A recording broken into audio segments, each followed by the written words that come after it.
Fade in XT. Stalag Luft 3. Dawn, the compound stretches across the Polish countryside like a scar on the earth. Wooden barracks stand in neat rows behind double fences of barbed wire. Guard towers pierce the grey morning sky, their searchlights sweeping methodically across the ground. Sergeant William Hayes, 28, a B-17 tail gunner shot down over Berlin 6 months ago, stands at attention in the freezing mud.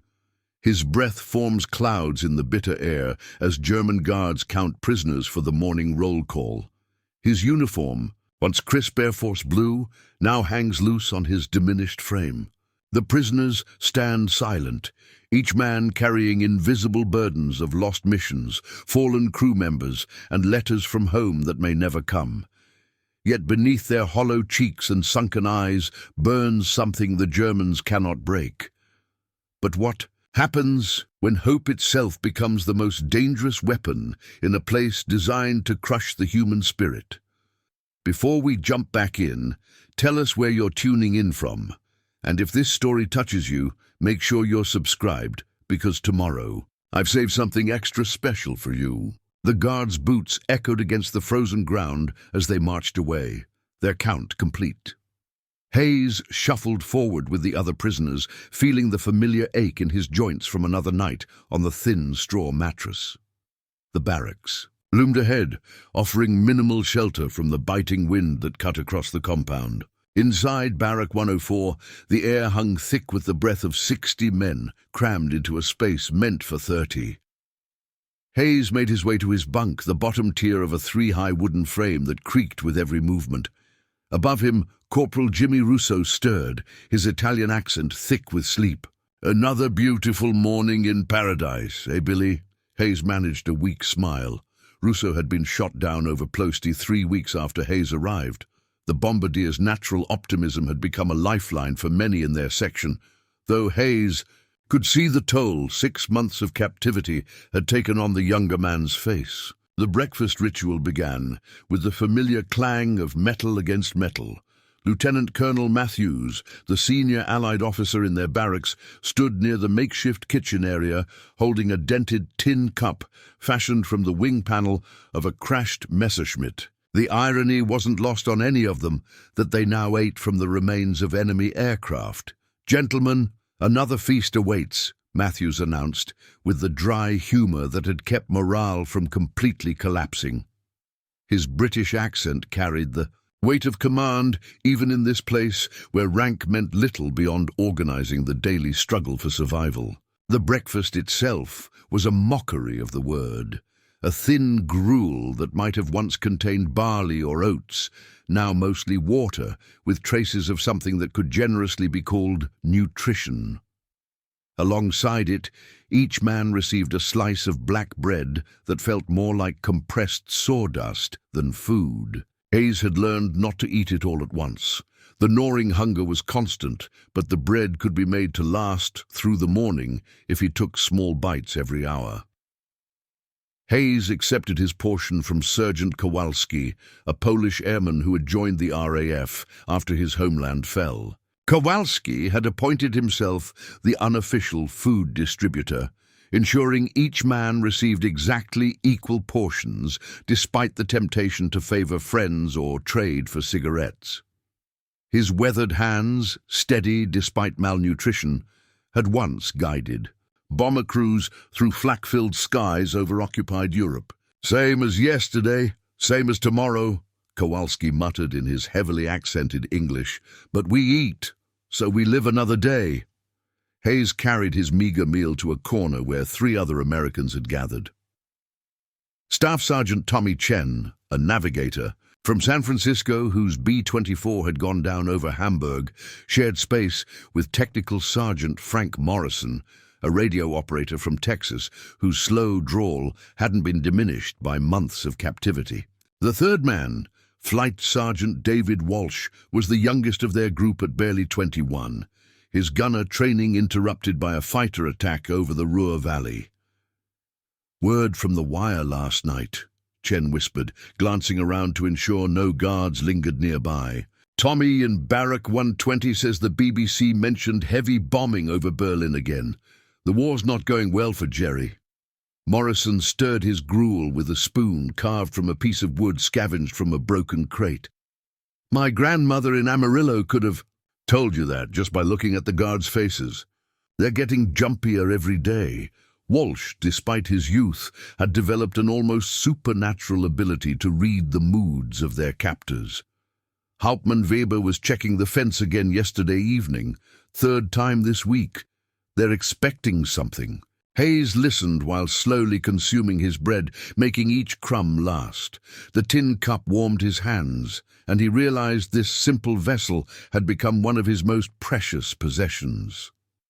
Crafted by hands that understood both aircraft construction and human need, it represented something the Germans couldn't take away, the ingenuity and resourcefulness that had made these men effective aircrews. The conversation died as footsteps approached.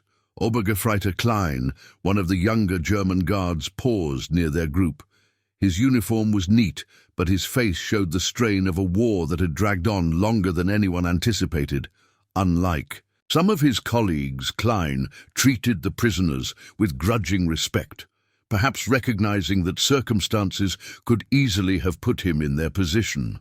Achtung, Klein said quietly. Arbeitskommando in 10 minutes. Workshop detail. Hayes nodded, finishing the last of his gruel.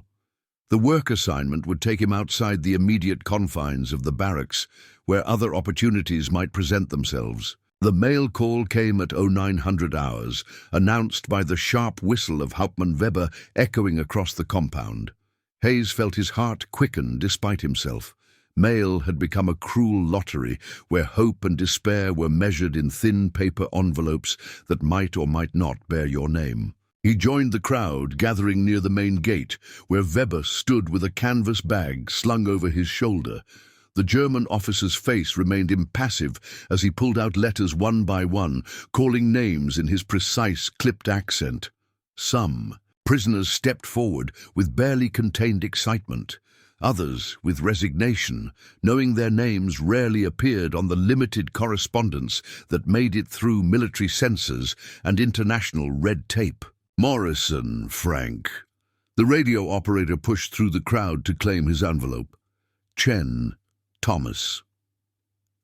The navigator's face brightened for the first time in weeks. Hayes, William. For a moment, Hayes couldn't move. It had been 3 months since his last letter, 3 months of wondering if his family even knew he was alive. He walked forward on unsteady legs, accepting the envelope from Weber's gloved hand. The return address was written in his mother's careful handwriting, Mrs. Eleanor Hayes, 1247 Maple Street, Cedar Rapids, Iowa. The envelope had been opened and resealed multiple times. Evidence of the German censors who had scrutinized every word for military intelligence or coded messages. Hayes found a quiet corner of the barracks before opening the letter.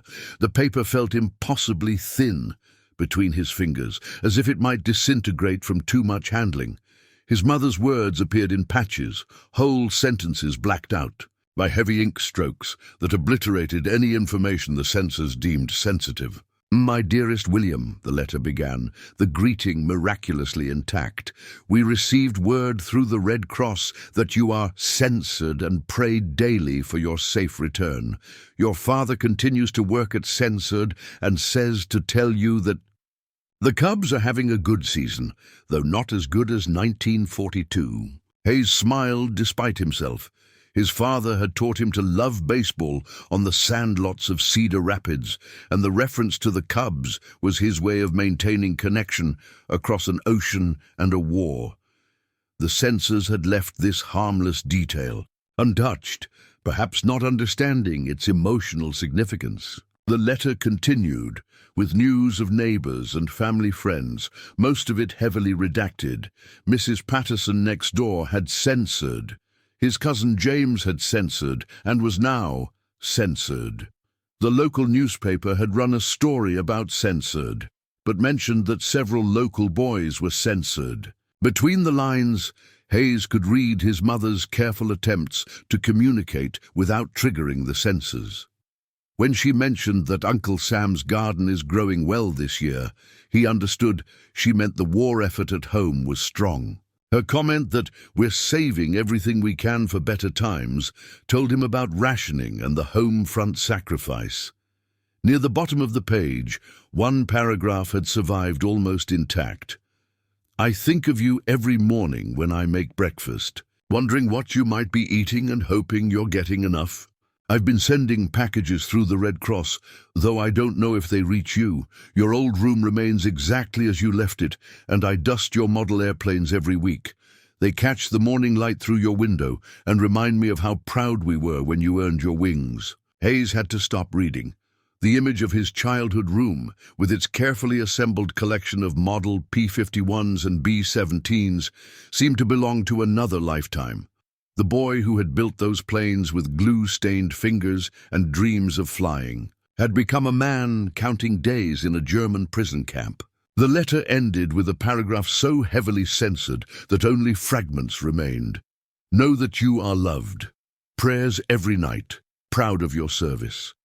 Come home safe to us. Hayes folded the letter carefully, sliding it into his shirt pocket next to his heart. Around him, other prisoners were experiencing their own moments of connection and loss.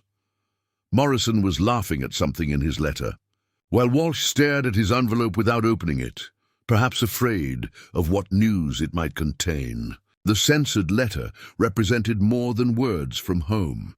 Each black mark was evidence of a system designed to isolate and demoralize, to cut the invisible threads that connected prisoners to their former lives. Yet somehow, love found a way through the gaps. The workshop assignment meant leaving the relative safety of the barracks for the industrial section of the camp, where prisoners repaired German equipment under the watchful eyes of armed guards. Hayes walked alongside Morrison and 6 other men through the compound's central courtyard, their breath forming small clouds in the cold morning air. Obergefreiter Klein led the work detail, his rifle slung casually over his shoulder.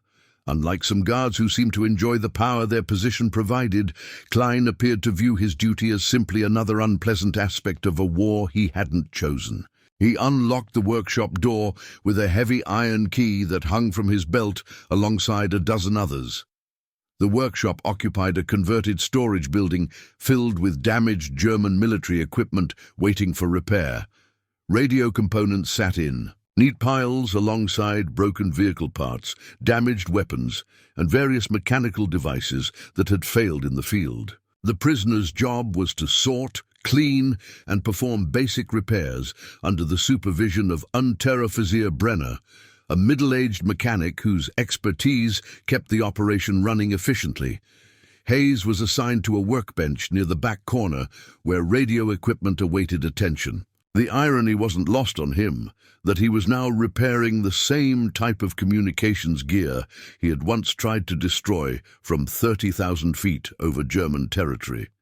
His hands, steady despite months of poor nutrition, began the familiar process of disassembling a damaged field radio. Careful with the vacuum tubes, Brenner instructed in broken English. They are difficult to replace. Hayes nodded, understanding more German than he let on. He had learned that appearing slightly less competent than he actually was could provide advantages in unexpected moments. As he worked, his fingers identified components that could serve purposes beyond their original design. Morrison worked at the adjacent bench, his mechanical skills evident as he stripped copper wire from damaged communications equipment. The Texan's drawl was barely audible as he whispered, "Third tube from the left. Notice anything special about it?" Hayes glanced at the component Morrison indicated. Hidden beneath layers of dust and grime, someone had scratched tiny markings into the metal casing. The scratches formed what looked like random wear patterns, but Hayes recognized them as compass markings, indicating magnetic north. This small device represented something remarkable, evidence of a resistance network that extended beyond the immediate confines of their camp. Someone, Perhaps another prisoner, or possibly even a sympathetic civilian worker, had modified this radio tube to serve as a navigation aid. Hidden in plain sight among repair materials, it could provide crucial directional guidance for anyone attempting escape. Hayes continued his repair work while mentally cataloguing other potentially useful items. A broken altimeter could provide elevation readings. Damaged gyroscopes contained precision mechanisms that could be repurposed. Radio crystals might be modified to create different frequencies for clandestine communication. "Hayes," Brenner called from across the workshop. "Bring that radio when you finish." We tested outside. The testing procedure required carrying the repaired equipment to the workshop's rear door, which opened onto a small yard bordered by the camp's inner fence. From this vantage point, Hayes could observe guard movements, note the timing of patrols, and study the fence construction more closely than was possible from inside the barracks. As Brenner adjusted the radio's frequency, Hayes noticed details that might prove crucial later. The fence post showed signs of recent reinforcement, but the original construction remained fundamentally flawed.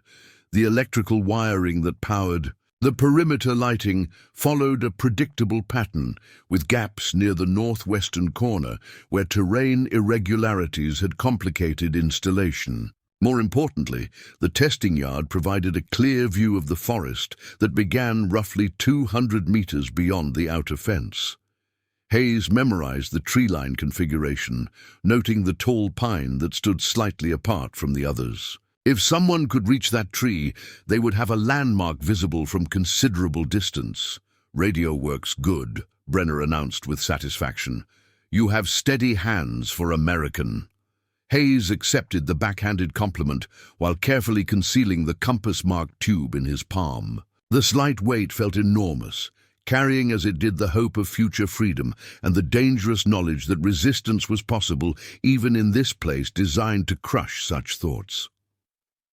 The morning's work had yielded more than repaired German equipment. It had provided tools, intelligence, and proof that others shared his determination to remain something more than a passive victim of circumstance.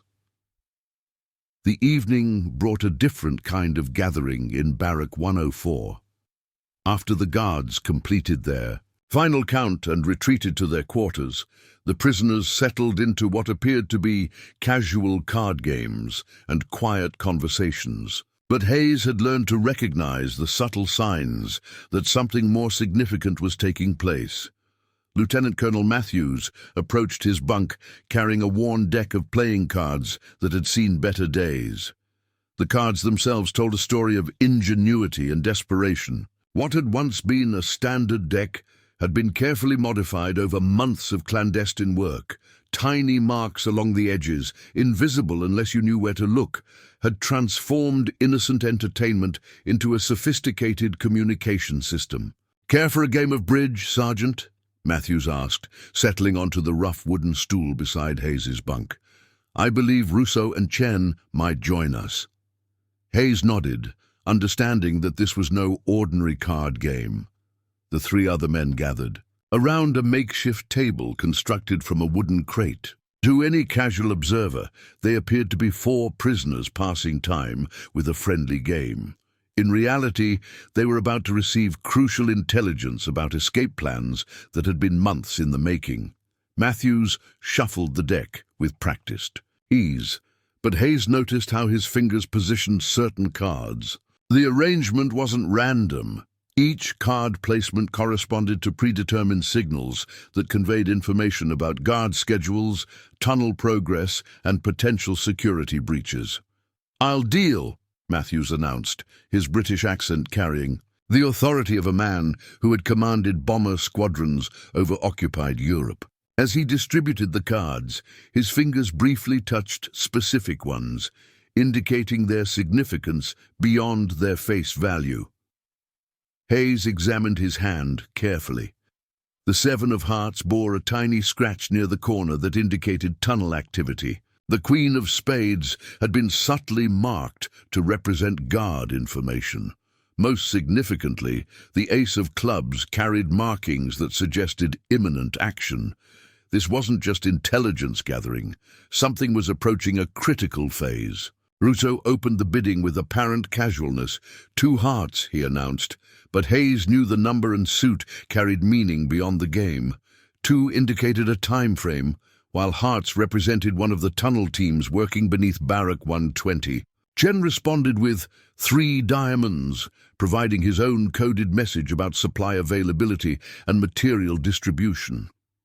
The navigation specialist's precise mind made him invaluable for planning escape routes and calculating distances to neutral territory.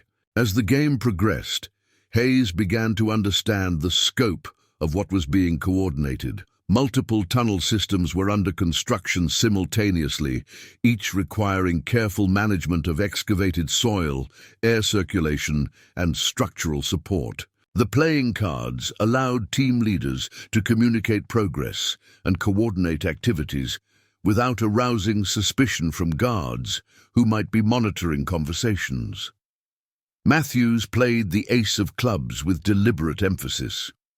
"I believe this takes the trick," he said quietly, his eyes meeting Hayes's for just a moment. The message was clear. Hayes was being invited to participate in something far more dangerous than card games. The conversation that followed was masterful in its apparent innocence. They discussed the weather, speculated about news from home, and complained about the quality of their evening meal. But embedded within these mundane topics were detailed discussions of escape preparations, security concerns, and individual assignments. "The weather's been quite unpredictable lately," Chen observed, adjusting his position slightly. "One day clear, the next day storms seem to appear from nowhere." Hayes understood that Chen was describing guard patrol patterns and their variations. Weather had become code for security conditions, with storms representing increased surveillance and clear skies indicating opportunities for covert activity.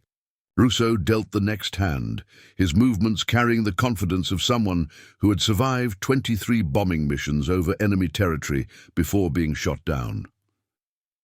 "My grandmother always said that patience was the key to any successful endeavor. Rush things, and you're likely to make mistakes that could prove costly."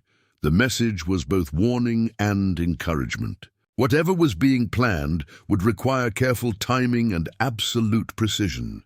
There would be no room for the kind of heroic improvisation that might work in aerial combat. As the evening progressed, Hayes realized he was being gradually inducted into a network of resistance that extended throughout the camp. The modified playing cards represented more than communication tools. They were symbols of intellectual defiance against captors who sought to reduce prisoners to passive objects of control. The medical bay occupied a corner of Barrack 108, a space barely large enough to accommodate 4 narrow cots and a cabinet containing the camp's meager medical supplies. Captain Robert Finch, a Royal Air Force doctor shot down over Cologne, had transformed this inadequate facility into something resembling a functioning clinic through sheer determination and medical ingenuity. Hayes arrived at the medical bay with a minor cut on his hand from the workshop assignment. But the injury was largely an excuse to meet with Finch, who served dual roles as camp physician and key coordinator in the resistance network. The doctor's medical credentials provided him with unique freedoms within the camp, including access to guards and administrative personnel that other prisoners couldn't achieve. "Let's have a look at that hand," Finch said, his Scottish accent softened by years of medical practice. He guided Hayes to a wooden stool beside the supply cabinet, positioning him so their conversation wouldn't be easily overheard by other patients or passing guards.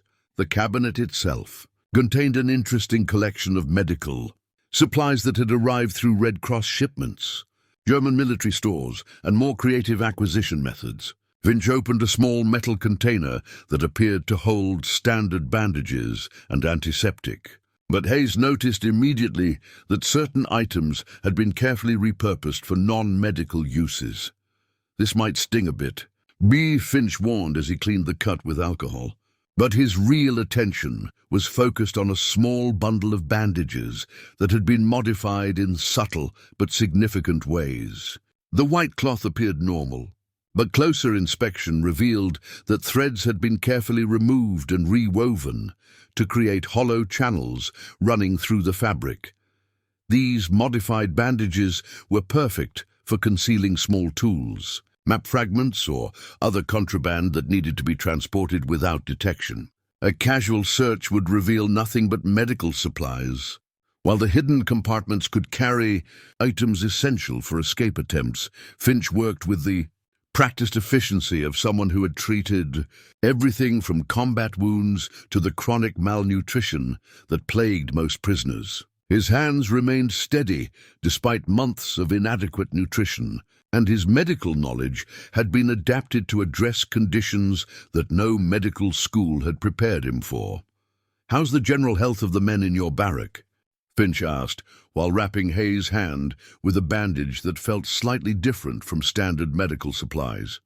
The question carried multiple layers of meaning, addressing both genuine medical concerns and the need to assess which prisoners were physically capable of participating in strenuous escape activities.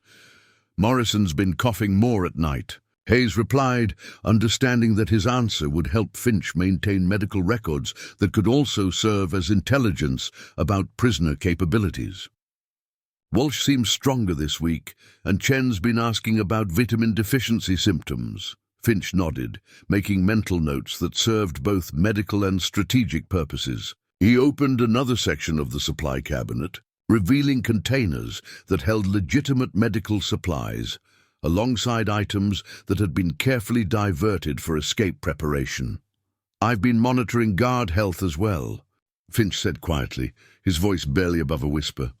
"Obergefreiter Klein has been treating a recurring back injury that affects his mobility during night shifts. Hauptmann Weber has been requesting stomach remedies, which suggests stress-related digestive issues.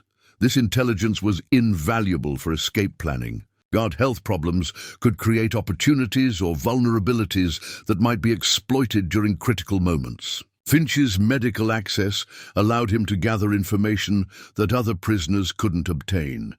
The doctor completed the bandaging with professional competence, but Hayes noticed that he had included extra length in the wrapping. Hidden within the additional bandage material was a small piece of paper, carefully folded and positioned so it would remain concealed unless specifically sought. "Change the dressing in 2 days," Finch instructed with clinical authority. "If you notice any unusual swelling or discoloration, return immediately." Hayes understood that the instructions contained coded information about future meetings and communication protocols. The medical bay served as a crucial hub for resistance activities, providing cover for meetings, storage for contraband, and intelligence about both prisoner and guard conditions. As Hayes prepared to leave, Finch added one final comment that carried particular significance. "I've been working with some new techniques for treating chronic conditions. Sometimes the most effective treatments require patience and careful timing, but the results can be quite remarkable." The message was clear. Major plans were approaching fruition, requiring precise coordination and unwavering commitment from all participants. The afternoon work detail took Hayes beyond the camp's inner perimeter to a construction site where prisoners were expanding. German storage facilities. The irony of Allied airmen building infrastructure for their captors wasn't lost on anyone. But the assignment provided opportunities that made the degrading work bearable. Under Aphysia, Brenner supervised the detail alongside 2 armed guards who positioned themselves to observe both the prisoners and the surrounding countryside. The worksite occupied a clearing roughly half a mile from the main camp, connected by a dirt road that wound through sparse woodland before emerging into farmland beyond. Hayes carried a wooden-handled spoon that had been carefully sharpened into an effective digging tool.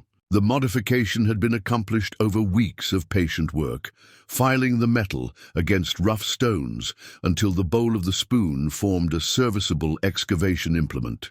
To casual observation, it remained an ordinary eating utensil. In reality, it represented hours of covert preparation for activities that extended far beyond legitimate construction work. The prisoners worked in teams of 4, digging foundation trenches for a new storage building that would house military supplies destined for units fighting on the Eastern Front. Hayes partnered with Morrison, Chen, and a British sergeant named Davies, who had been shot down during a night raid over Hamburg. As they dug, Hayes used his improvised tool to probe the soil composition and drainage characteristics that would affect any future excavation projects. The ground here was significantly different from the sandy soil beneath the camp barracks. Clay layers alternated with patches of rocky debris, creating challenges that would need to be considered in escape planning. "Soil's different here," Morrison observed quietly, his Texas drawl barely audible over the sound of shovels striking earth. "Harder to dig, but probably more stable for structural work." Chen nodded, his navigator's mind automatically calculating distances and directions. "About 800 meters northwest of the main camp. Woods extend another kilometer before open farmland begins." The intelligence gathering was subtle but systematic.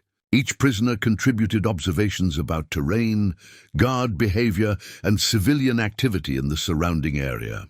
Davies, whose night combat experience had sharpened his ability to move silently and observe without being noticed, provided details about German patrol patterns beyond the immediate worksite.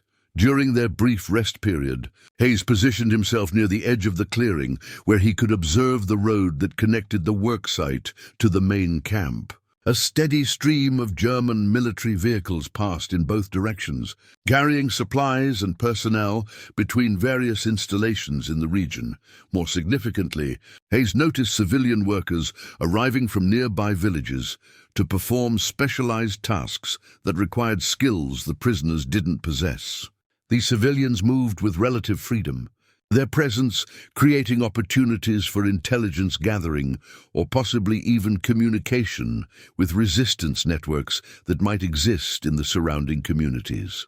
One civilian, an elderly carpenter named Mueller, who spoke limited English, had shown subtle signs of sympathy toward the prisoners. He shared cigarettes when guards weren't watching and occasionally provided extra food from his lunch pail. His weathered hands worked with the skill of someone who had spent decades crafting functional items from basic materials. "American flyers, yes?" Mueller had asked quietly during a previous work detail. "My son flies also. Luftwaffe pilot over Russia." The comment had revealed the complex humanity that existed even within the context of war. Muller's son served the enemy, but the old man recognized the shared experience of fathers whose children faced death in aerial combat. This recognition might provide opportunities for future cooperation or assistance. As the afternoon progressed, Hayes used his sharpened spoon to collect soil samples that could be analyzed later. Different soil types would require different excavation techniques, and understanding the geology of the surrounding area was crucial for any escape attempt that involved underground movement. The work detail also provided opportunities to observe guard routines and identify potential weaknesses in security procedures. The guards' attention varied throughout the day, with noticeable decreases in vigilance during certain periods when their focus shifted to administrative tasks or personal comfort. When Brenner called for the end of the work period, Hayes carefully concealed his improvised digging tool among his other possessions. The afternoon had yielded valuable intelligence about terrain, security, and civilian access to the area beyond the camp's immediate perimeter. The march back to the main compound provided additional opportunities for observation, as Hayes memorized landmarks and noted details that could prove crucial during future activities that required movement through this territory under less supervised circumstances. Evening brought one of the few legitimate pleasures available in Stalag Luft III, the education circle that met in the corner of Barrack 104 after the guards completed their final count. What had begun as informal conversations between bored prisoners had evolved into a sophisticated system of knowledge sharing that helped maintain intellectual engagement and preserve skills that might prove crucial for survival. Professor William Thornton, a former Oxford lecturer who had served as a navigator before being shot down over the Low Countries, had organized the sessions with academic rigor. Tonight's gathering focused on practical navigation techniques, with Hayes serving as the primary instructor, based on his experience as a B-17 tail gunner, who had also trained extensively in emergency navigation procedures. The educational materials were remarkable examples of prisoner ingenuity and determination. Flight Lieutenant James Pemberton, a former mathematics teacher from Yorkshire, had created a detailed navigation textbook using sheets of paper salvaged from various sources throughout the camp. The pages had been carefully sewn together with thread pulled from worn clothing, creating a bound volume that contained essential information about celestial navigation, map reading, and distance calculation. Hayes opened the handwritten textbook to a section he had contributed, describing techniques for determining direction using natural landmarks and celestial observations. The information was presented as academic instruction, but everyone understood its practical applications for anyone attempting to traverse enemy territory without conventional navigation tools. The key to successful navigation without instruments, Hayes explained to the dozen men gathered around him, is understanding that nature provides constant reference points if you know how to read them. He pointed to a carefully drawn diagram showing how shadows could indicate cardinal directions at different times of day. The illustration had been created using charcoal scraped from the stove, mixed with water to create a primitive but effective drawing medium.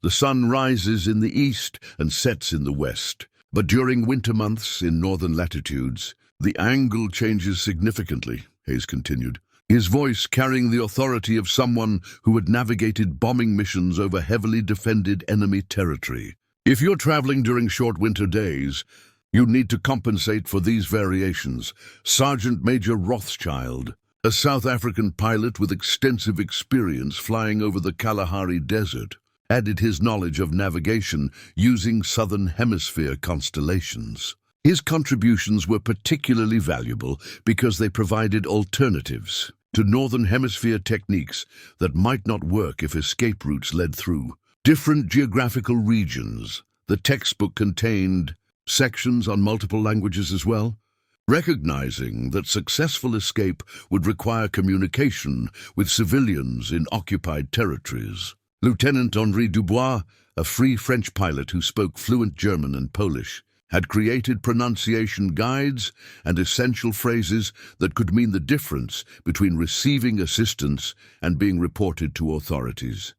The phrase, "Ich bin ein abgestürzter Flieger," means "I am a crashed airman," Dubois explained, his accent switching seamlessly between languages.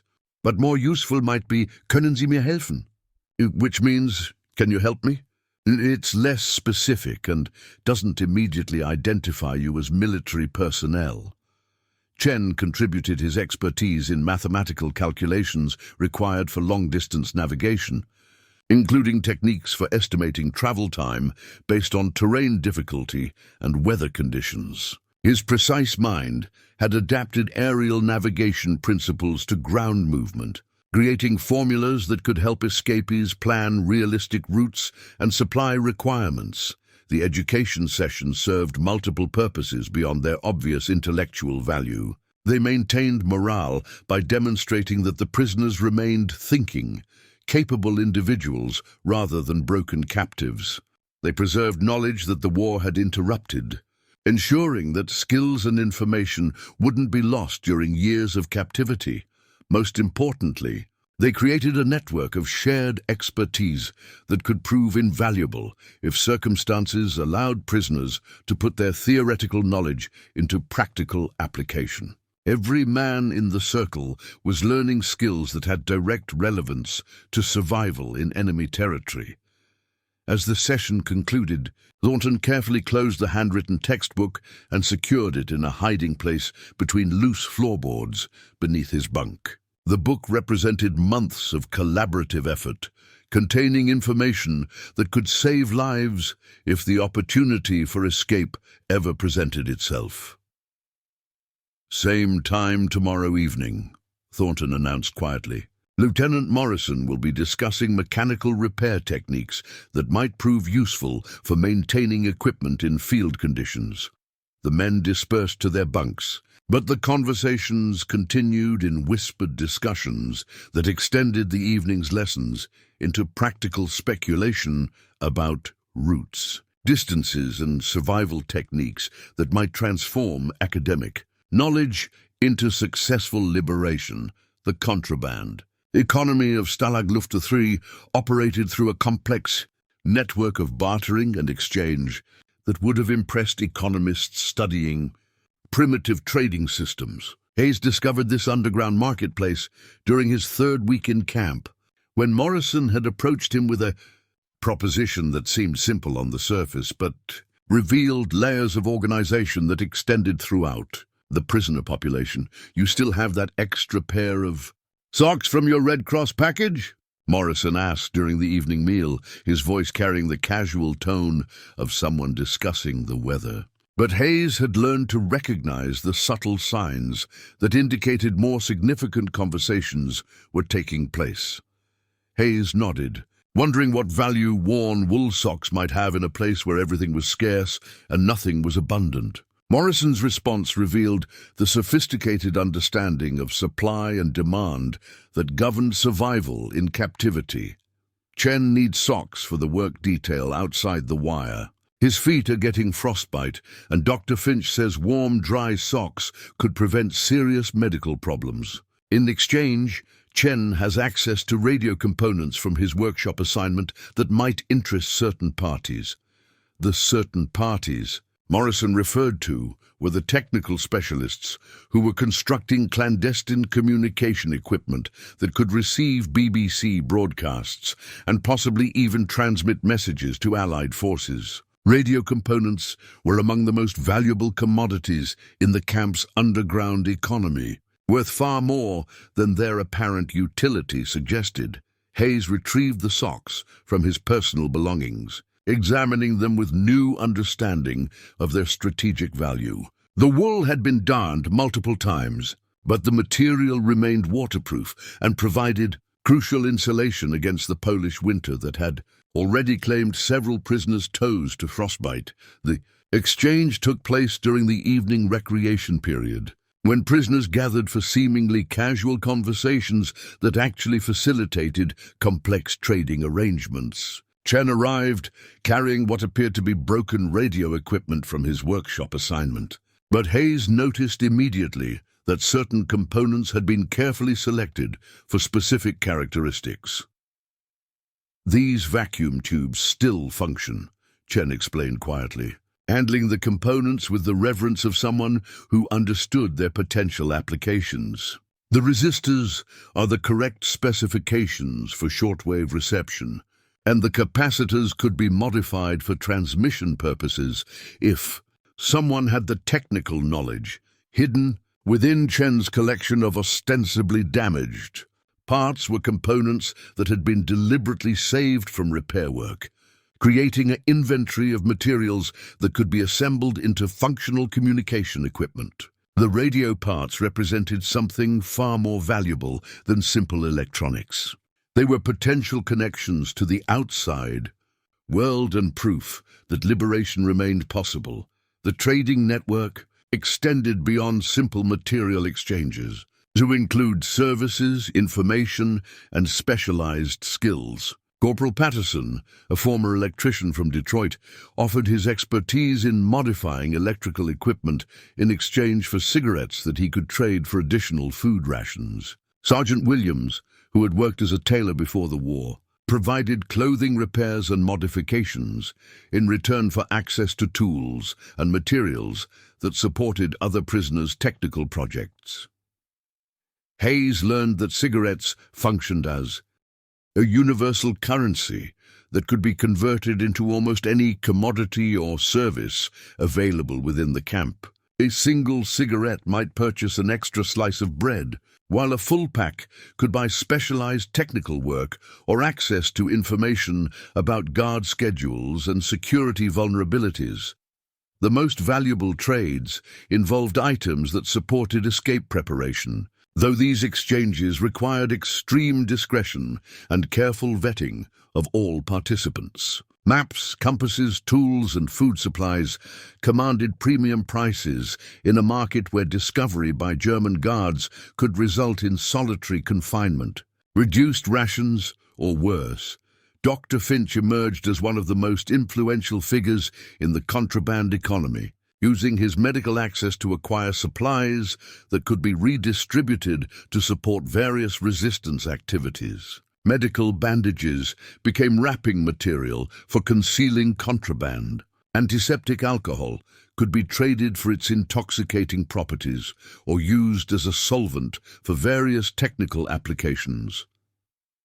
As Hayes completed his transaction with Chen, he realized that he had become part of an economic system that demonstrated remarkable human adaptability under extreme conditions. The prisoners had created a functioning marketplace that operated entirely outside German oversight, generating value from items that their captors considered worthless. The radio components Chen had provided represented more than mere trading goods. They were symbols of technological resistance, proof that prisoners maintained the knowledge and determination to challenge their captors' control over information and communication. The night watch rotation placed Hayes on duty during the darkest hours before dawn, when the camp fell into an uneasy quiet, broken only by the distant footsteps of German sentries and the occasional cough from sleeping prisoners. His assignment required him to remain alert for any unusual activity, while his fellow inmates attempted to find rest on their inadequate bunks. Hayes positioned himself near the window that faced the camp's central courtyard, armed with nothing more than keen observation skills and a small notebook fashioned from scraps of paper that had been carefully sewn together with thread pulled from his deteriorating uniform. The notebook contained detailed observations of guard patrol patterns, timing variations, and behavioral changes that might indicate security vulnerabilities or upcoming policy modifications. The guard schedule had become as familiar to Hayes as his own heartbeat during his months of captivity. Obergefreiter Klein began his patrol at 0200 hours, walking a predetermined route that took him past each barrack in sequence before returning to the main gate. His pace remained consistent, but Hayes had noticed subtle variations that corresponded to weather conditions, the guard's physical state, and external factors that affected German military operations.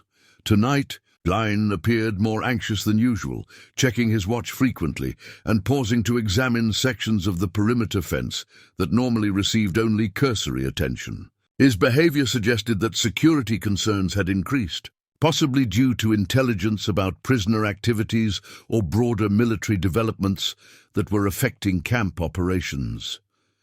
Hayes made careful notations in his improvised logbook, using a system of abbreviations and symbols that would appear meaningless to anyone unfamiliar with his documentation method. K0215 Fence NW indicated Klein's arrival time and his focus on the northwestern section of the perimeter. Weather clear, visibility good provided context that would help future analysis of patrol patterns.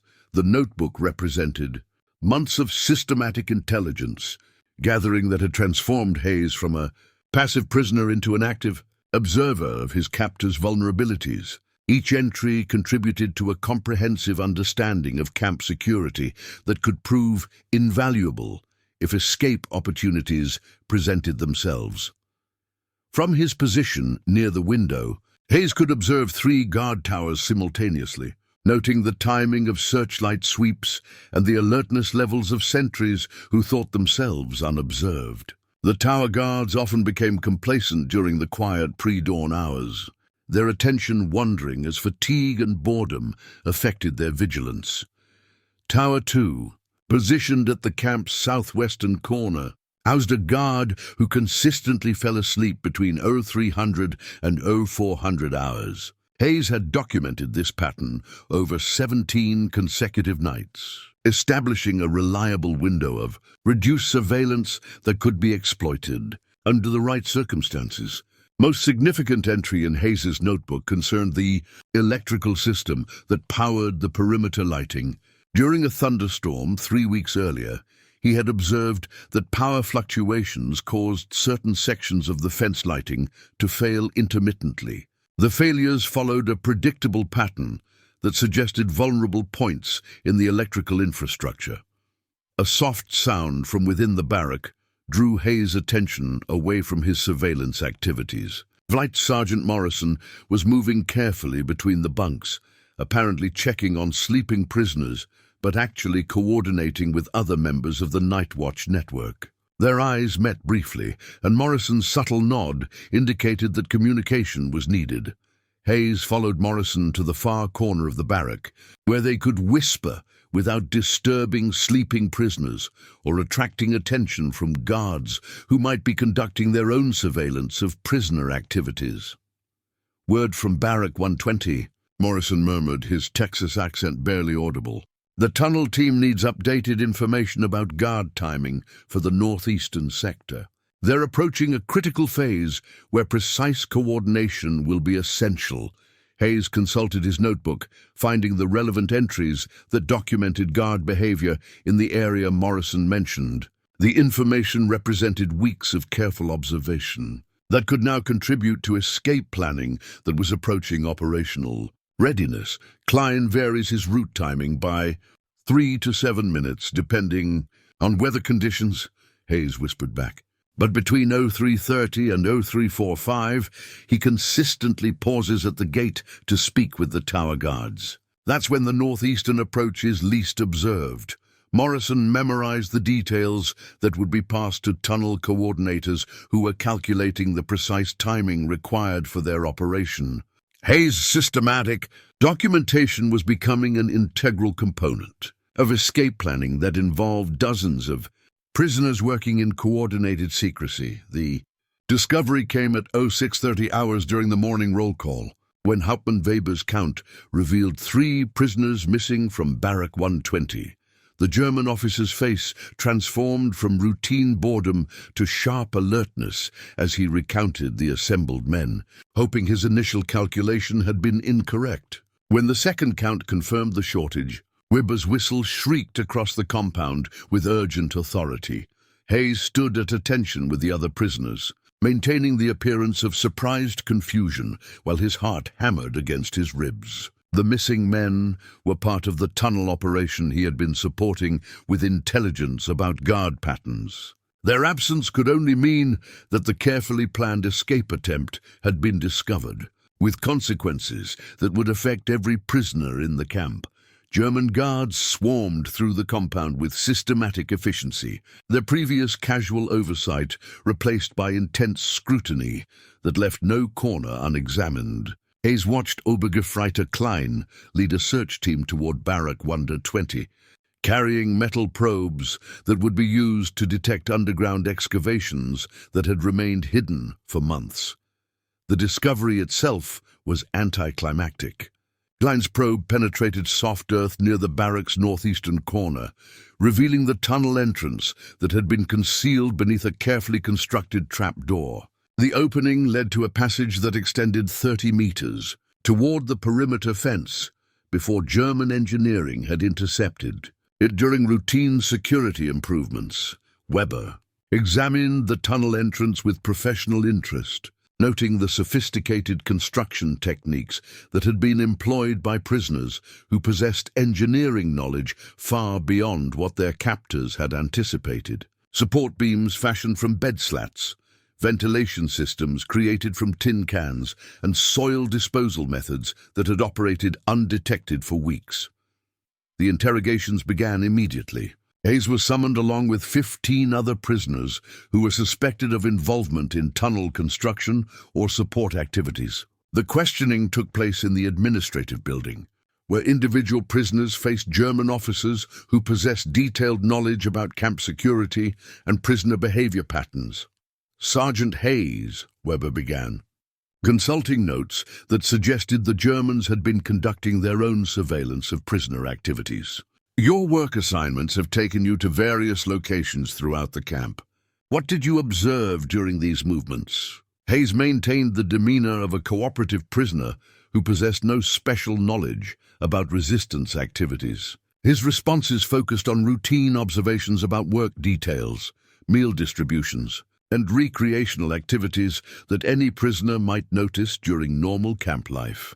But Weber's questions revealed troubling information about German intelligence capabilities. The officers knew specific details about prisoner movements, work assignments, and social interactions that suggested sophisticated surveillance operations. They possessed information about the contraband trading network, communication systems, and even individual prisoners' roles in educational activities. "We have recovered various items from the tunnel," Weber continued, producing a canvas bag that contained evidence of escape preparation. Among the items was a crude soil disposal bag, fashioned from a shirt that had been sewn into a makeshift container for removing excavated earth without detection. The bag represented months of careful planning and coordination that had now been exposed to German scrutiny. Hayes recognized the fabric pattern as belonging to Sergeant Bradley, one of the missing prisoners whose escape attempt had triggered the current crisis.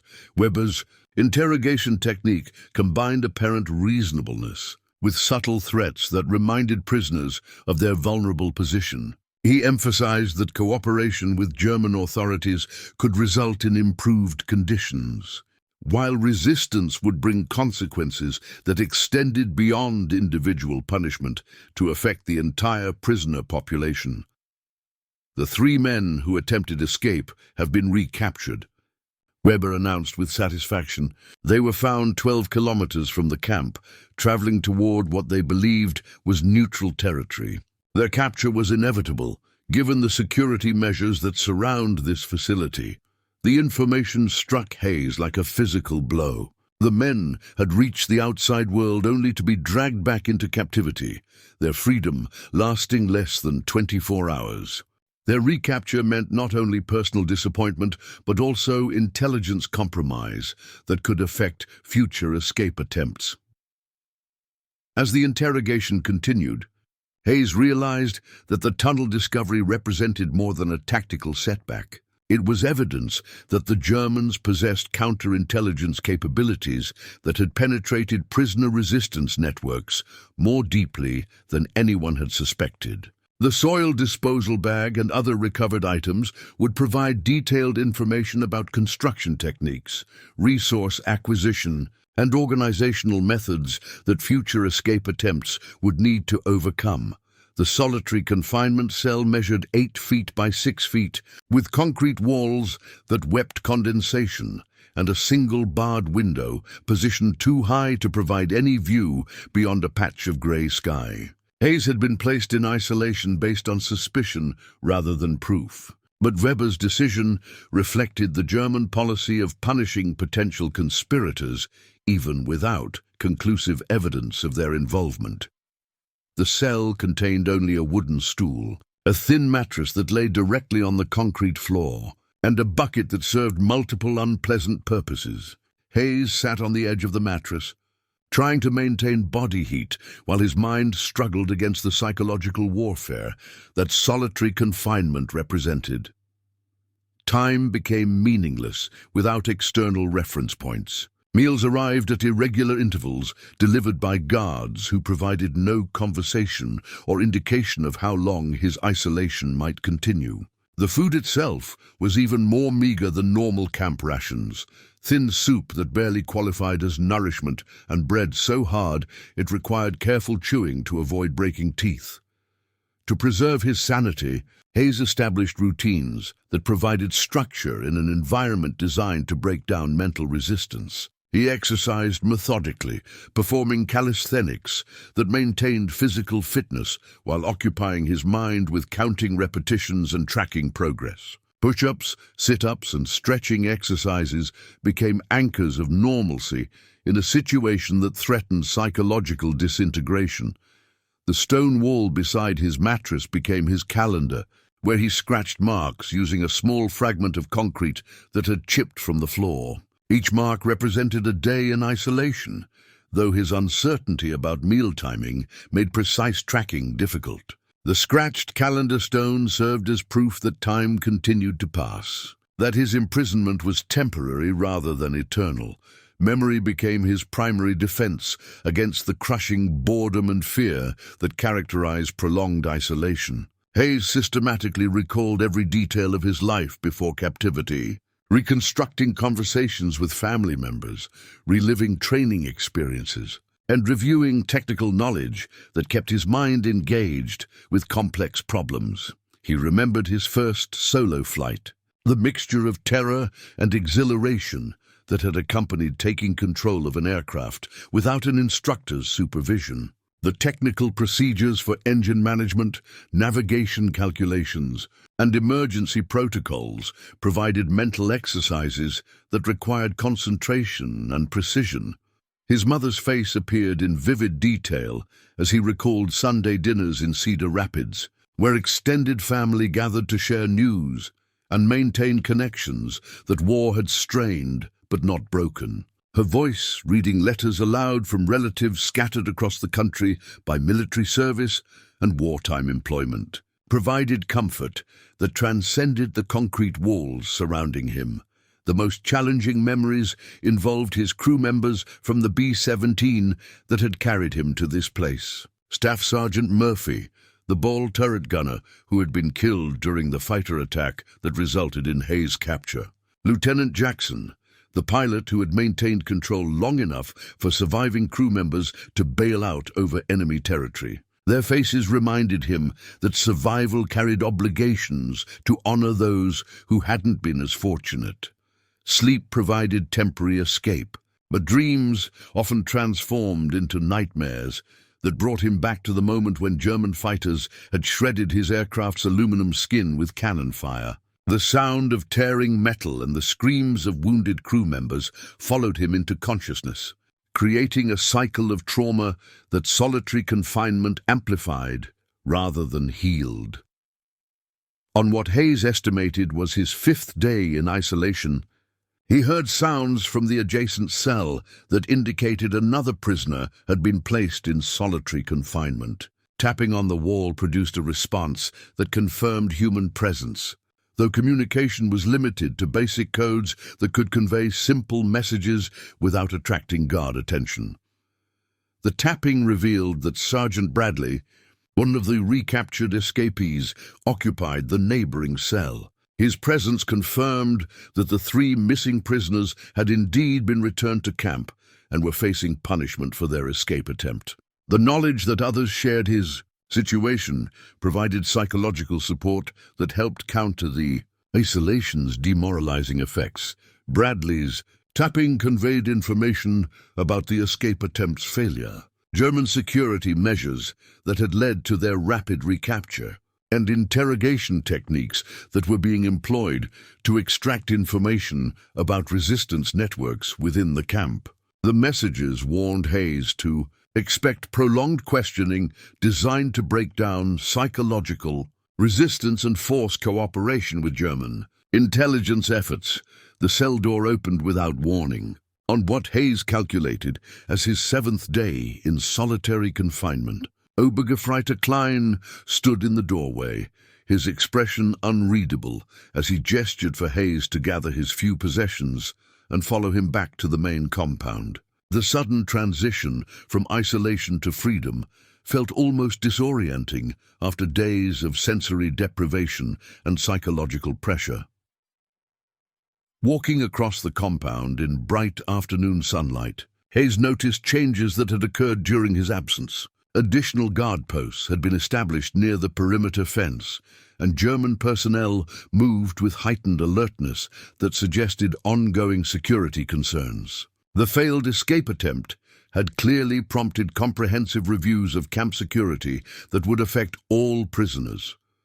Barrack 104 felt like sanctuary compared to the concrete isolation cell, despite its overcrowded conditions and minimal amenities. Hayes's bunkmates greeted his return with carefully controlled enthusiasm, aware that German surveillance had intensified following recent events. Morrison approached with what appeared to be casual conversation, but actually served to brief Hayes on developments that had occurred during his isolation.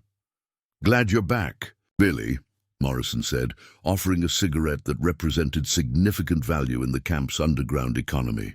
The gesture carried multiple meanings: welcome, solidarity, and indication that Hayes remained trusted despite whatever interrogation he might have. Endured in solitary confinement, the cigarette itself had become a symbol of camaraderie and shared resistance that transcended its material value. In a place where every commodity was scarce, the willingness to share tobacco demonstrated bonds that German captivity couldn't break. Hayes accepted the offering gratefully, though his hands shook slightly as he brought it to his lips. "Things have been quiet since you've been away," Morrison continued, his Texas drawl carrying coded information about prisoner activities and German responses. Some policy changes, new regulations about movement between barracks, but nothing that changes the fundamental situation. Hayes understood that Morrison was providing intelligence about security modifications, while reassuring him that resistance networks remained intact despite recent setbacks. The careful phrasing suggested that escape planning continued, though with increased caution and modified procedures that reflected lessons learned from the tunnel discovery. Chen approached their conversation with apparent casualness, carrying news that had circulated through prisoner communication networks during Hayes's absence. His navigation expertise had made him valuable for analyzing information about external military developments that might affect their situation. "BBC reports have been interesting lately," Chen mentioned, quietly referring to radio intercepts that the prisoners received through their clandestine communication equipment. "Sounds like spring weather.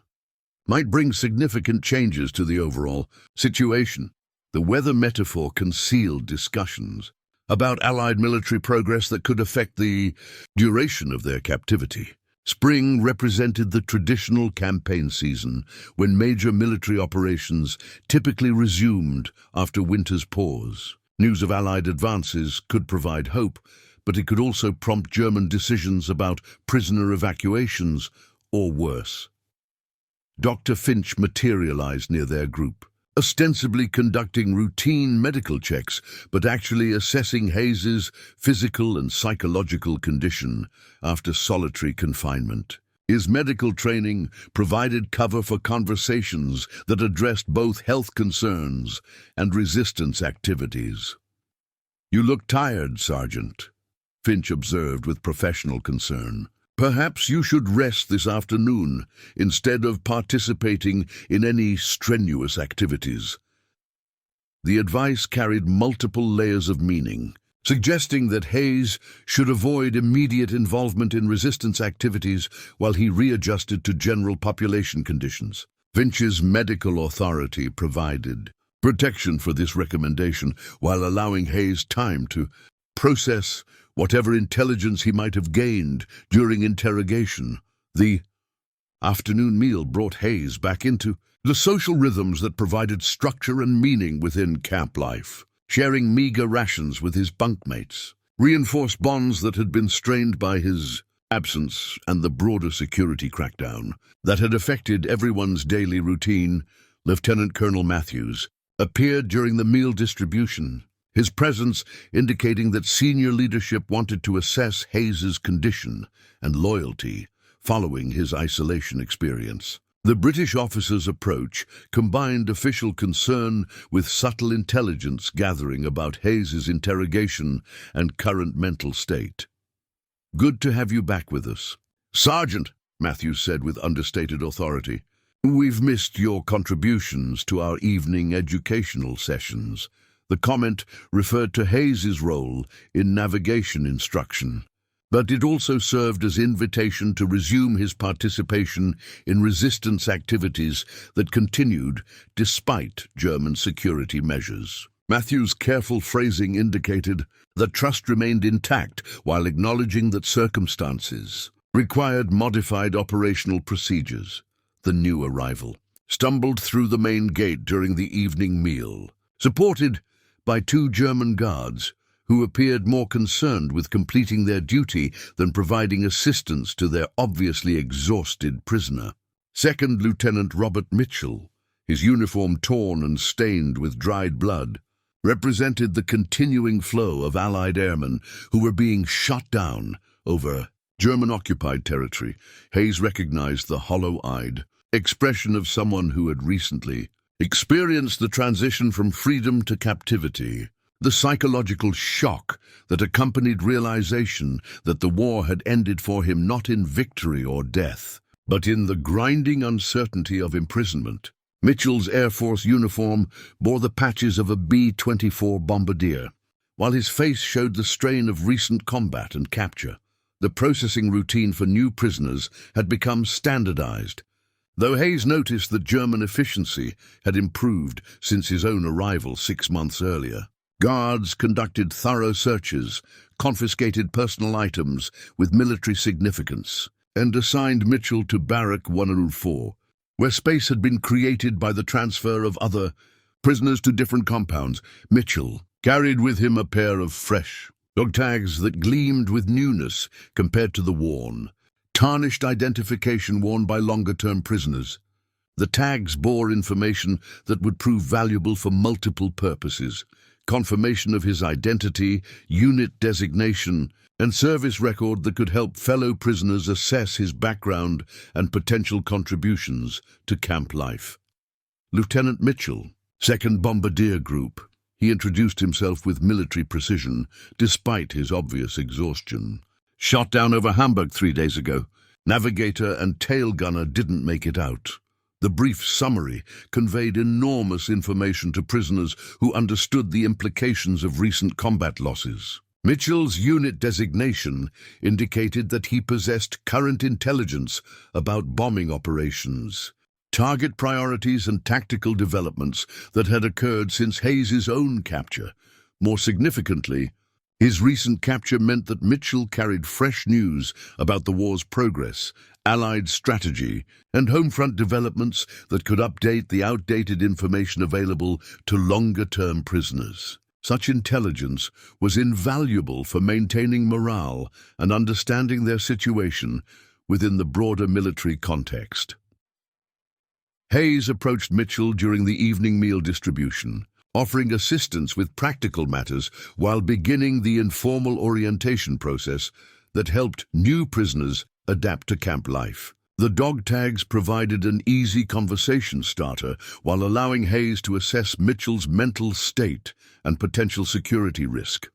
"The chow here takes some getting used to," Hayes said, handing Mitchell a bowl of the thin soup that constituted dinner. "But you'll find ways to supplement it if you're resourceful." Mitchell examined the meager ration with the expression of someone who hadn't fully accepted his new circumstances. His recent freedom made the contrast with prison camp conditions more stark than it was for prisoners who had gradually adapted to reduced expectations. "How long have you been here?" Mitchell asked, his voice carrying the barely controlled desperation of someone hoping that captivity might be temporary rather than indefinite. 6 months, Hayes replied honestly. "Long enough to learn the routines and figure out how things work. Short enough to remember what we're fighting to get back to." The conversation continued through the evening as Hayes introduced Mitchell to other prisoners and explained the informal social structures that governed camp life. The orientation process served multiple purposes beyond simple courtesy. It allowed assessment of Mitchell's trustworthiness, intelligence gathering about recent military developments, and evaluation of his potential contributions to resistance activities. Mitchell's dog tags caught the attention of Lieutenant Colonel Matthews, who approached their conversation with the authority of senior military leadership. His interest in new arrivals reflected both genuine concern for their welfare and strategic assessment of their knowledge and capabilities. "Lieutenant, I'd like to speak with you privately when you've settled in," Matthews said, with understated command presence. "There are briefings about camp procedures and policies that might help you adjust more quickly." Hayes understood that Matthews intended to conduct detailed debriefing about Mitchell's unit, recent combat operations, and any intelligence he might possess about Allied strategy or German defensive capabilities. Such information was carefully collected and analyzed by senior prisoners who maintained their own intelligence operations despite captivity. The fresh dog tags represented more than simple identification. They were symbols of connection to the outside war, proof that the conflict continued beyond the barbed wire that confined them, and reminders that their imprisonment was one small part of a larger struggle that would eventually determine their fate. The planning session took place in the corner of Barrack 104, where the shadows were deepest and the sounds of normal evening activities provided cover for conversations that could result in execution if discovered. Lieutenant Colonel Matthews had assembled 12 men whose skills and reliability had been tested through months of careful observation and gradual recruitment into the resistance network. Hayes found himself seated on a wooden crate beside Morrison and Chen, facing a hand-drawn map that represented weeks of intelligence gathering and reconnaissance work. The document had been created using charcoal and paper scraps, but its accuracy rivaled professionally produced military charts in its detail and precision. The camp map showed not only the obvious features like barracks, guard towers, and perimeter fences, but also underground utilities, drainage systems, guard patrol routes, and timing patterns that had been documented through systematic observation. Most significantly, it indicated 3 potential escape routes that had been identified through careful analysis of security vulnerabilities and terrain features. "Gentlemen," Matthews began in his crisp British accent, "recent developments have created both opportunities and urgencies that require immediate action. Lieutenant Mitchell's intelligence indicates that Allied forces are advancing more rapidly than German propaganda suggests. The implications were clear to everyone present. Allied advances could prompt German decisions to evacuate or liquidate prisoner populations, rather than allow liberation by advancing forces. The window for successful escape might be closing, making immediate action preferable to continued waiting." Dr. Finch spread additional documents across the makeshift table, including detailed schedules that documented guard rotations, mealtimes, work assignments, and administrative routines that governed camp operations. His medical position had provided access to information that other prisoners couldn't obtain through normal observation. "The medical emergency scenario remains our most promising option," Finch explained quietly. "German procedures require immediate transport to the civilian hospital in Spremberg for serious injuries that exceed our medical capabilities here. The escape plan centered on creating a medical emergency that would require transport outside the camp, providing opportunities for escape during the vulnerable transfer process. Multiple prisoners would be involved, with some creating diversions, while others executed the actual breakout during the confusion of emergency response." Hayes studied the map section that showed the route from camp to the civilian hospital, noting terrain features and potential hiding places that could provide cover for escapees who successfully separated from their guards. The plan required precise timing and coordination between multiple teams working simultaneously. "Hayes, your role involves the initial diversion," Matthews continued, indicating a section of the map near the workshop area. "Your knowledge of guard timing patterns makes you essential for creating the window we need." The responsibility felt enormous. Hayes realized that his months of intelligence gathering about security Procedures had positioned him as a crucial component in an operation that could mean freedom for some prisoners and death for others if German retaliation followed discovery. Morrison was assigned to coordinate the actual medical emergency, using his mechanical skills to create injuries that appeared serious enough to require external medical attention while remaining survivable for the volunteers who would serve as patients. His steady hands and practical knowledge made him ideal for the delicate task of controlled self-injury. Chen's navigation expertise would guide the escape route once prisoners cleared the immediate camp area. His ability to calculate distances and directions using natural landmarks could mean the difference between successful evasion and recapture in unfamiliar territory. The meeting continued for 2 hours, with each participant receiving detailed briefings about timing, procedures, emergency signals, and contingency plans that addressed various scenarios that might develop during the operation. The hand-drawn map served as the central reference document that coordinated all aspects of the complex plan. As the session concluded, Matthews carefully folded the map and secured it in a hiding place that had been prepared months earlier. The document represented more than escape planning. It was evidence of organizational capability and strategic thinking that contradicted German assumptions about prisoner passivity. Final preparations begin tomorrow, Matthews announced with quiet authority. Each man knows his role and responsibilities. Success depends on precise execution and absolute commitment to the mission. Hayes left the meeting with a mixture of excitement and terror that reminded him of pre-mission briefings before bombing raids over heavily defended targets. The escape attempt would be the most dangerous operation he had attempted since his capture, with stakes that extended far beyond his personal freedom. The escape attempt began at 21:30 hours, when Morrison deliberately severed 2 fingers with a workshop saw, creating injuries that required immediate medical attention beyond the camp's limited capabilities. His screams of genuine agony echoed across the compound, triggering the emergency response that the escape team had planned for weeks. Hayes positioned himself near the workshop entrance, timing his movements to coincide with the arrival of German medical personnel who would evaluate Morrison's condition and arrange transport to the civilian hospital. The chaos of emergency response created exactly the confusion that the escape plan required for success.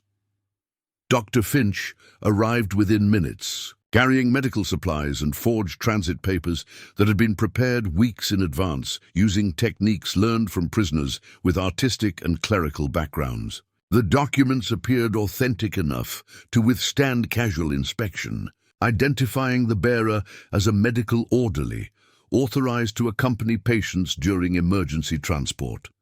The forged papers represented months of careful preparation, including analysis of German administrative procedures, acquisition of proper paper and ink, and practice in replicating official stamps and signatures. Every detail had been studied and reproduced with precision that reflected the technical skills that had made these men effective air crews. Hauptmann Weber appeared at the workshop within 10 minutes. His face showing the stress of dealing with a medical emergency that disrupted normal camp routines. His primary concern was arranging proper treatment while maintaining security protocols that prevented prisoners from exploiting the situation. "We need immediate transport to Spremberg Hospital," Dr. Finch announced with medical authority, displaying Morrison's mangled hand while simultaneously presenting the forged transit papers that authorized his accompaniment of serious medical cases. Weber examined the documents quickly, his attention divided between administrative requirements and the obvious urgency of Morrison's condition. The papers appeared genuine, bearing stamps and signatures that matched examples the forgers had studied during previous medical transfers. The German ambulance arrived 30 minutes later, driven by civilian medical personnel who possessed minimal security training and limited awareness of prisoner escape procedures. Their primary concern was providing medical care rather than preventing escape attempts, creating vulnerabilities that the prisoners intended to exploit. Hayes watched from his position near the workshop as Morrison was loaded into the ambulance, accompanied by Dr. Finch and 2 German guards, who appeared more concerned with completing their duty than anticipating escape attempts. The vehicle's interior provided opportunities for surprise attack once they were away from camp security. The ambulance departed at 22:15 hours, following the route towards Spremberg that Hayes had memorized during his intelligence-gathering activities. Chen and Matthews remained in camp to provide alibis for the missing men while coordinating secondary escape attempts. That would follow if the medical emergency diversion proved successful. Hayes began his own escape sequence at 22:30 hours, using intelligence about guard patrol patterns to move from the workshop area toward the perimeter fence during a 15-minute window when surveillance was minimal. His route followed predetermined paths that avoided searchlight coverage and guard tower observation. The fence crossing required techniques that had been practiced during night exercises disguised as recreational activities. Hayes used wire cutters fashioned from workshop tools to create an opening large enough for human passage, while minimizing evidence that would immediately alert guards to security breaches. Once outside the perimeter, Hayes followed compass bearings that Chen had calculated to lead toward the rendezvous point where escaped prisoners would regroup before continuing toward neutral territory. The forged transit papers included identity documents that could provide cover if they encountered German patrols during their journey. The escape route led through dense forest that provided concealment but required careful navigation to avoid becoming lost in unfamiliar territory. Hayes used landmarks that had been identified during work details outside the camp, including the distinctive pine tree that served as a reference point visible from considerable distance. At 0300 hours, Hayes reached the rendezvous location where he expected to find Morrison and Dr. Finch, who should have overcome their guards and escaped from the ambulance during transport. Instead, he found only silence and growing uncertainty about whether the medical emergency diversion had succeeded or resulted in capture and additional security measures. The forged transit papers in his pocket represented both hope and danger. If the documents proved effective, they could provide cover for movement through German-controlled territory. If they were discovered to be fraudulent, they would provide evidence of organized escape planning that could result in execution for all involved. The recapture came at dawn when German search dogs discovered Hayes hiding in a drainage culvert 6 kilometers from the camp. The Alsatian's barking announced his location to the patrol that had been systematically searching the forest since his absence was discovered during the morning roll call. Exhausted from a night of movement through unfamiliar terrain, Hayes offered no resistance as soldiers dragged him from his inadequate hiding place. The return journey to Stalag Luft III was conducted in the back of a military truck, with Hayes shackled to prevent any additional escape attempts. His guards spoke in rapid German about the manhunt that had involved multiple units and civilian police forces throughout the region. Their conversation revealed that Morrison and Dr. Finch had also been recaptured, their medical emergency diversion having failed when suspicious guards had overpowered them during transport. Weber was waiting in the compound's central courtyard when the truck arrived, his face showing the strain of a security breach that had required explanation to superior officers who questioned his ability to maintain prisoner control. The German commandant's career had been damaged by the escape attempt, creating personal animosity that would affect his treatment of recaptured prisoners. "Sergeant Hayes," Weber announced with cold formality, "you and your accomplices have violated the laws of war regarding prisoner conduct. The consequences will be severe."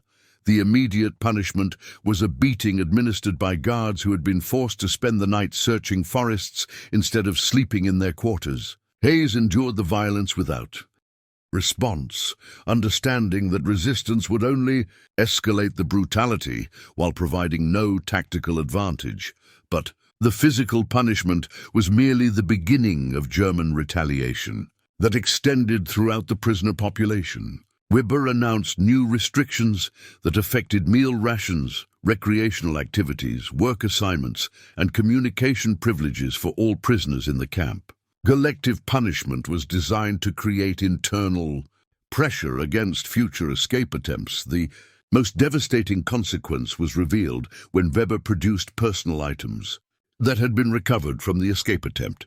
Among them was a small stone marker that had been carved with the names of prisoners who had participated in the operation. The memorial stone had been intended to commemorate their effort regardless of its outcome. But its discovery provided German intelligence with detailed information about resistance networks.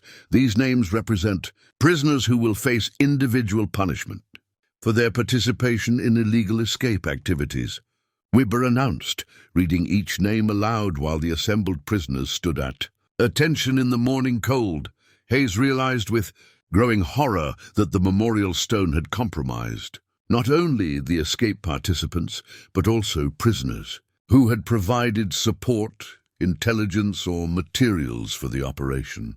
The investigation that would follow would likely expose communication networks, supply chains, and organizational structures that had taken months to develop.